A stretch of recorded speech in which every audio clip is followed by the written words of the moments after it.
80 състезатели от 22 клуба взеха участие в ежегодния турнир по карате Киокушинкай за Купа Верея, който се състоя на 24 април в Стара Загора. В състезанието не участваха черни колани и национални състезатели, но въпреки това се наблюдаваха оспорвани и атрактивни битки.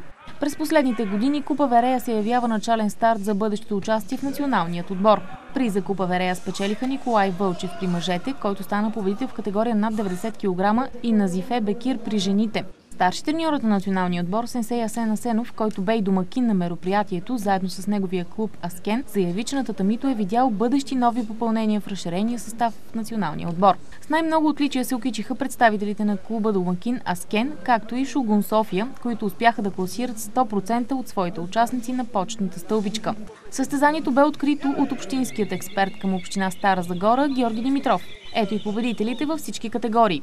Йордан Господинов, Будо Севлиево до 60 кг. Коло Желев от Самурай Стара Загора в категория до 70 кг. Пламен Добрев, Самурай Бургас в категория до 80 кг. Иван Николов от Шугун София в категория до 90 кг.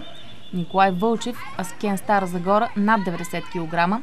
Стела Вълчева, Киокушин, Нови пазар в категория до 50 кг. Назифе Бекир, Аскен Стара Загора в категория до 60 кг. И Владислава Вълчанова, Катана Велико Търново в категория над 60 кг.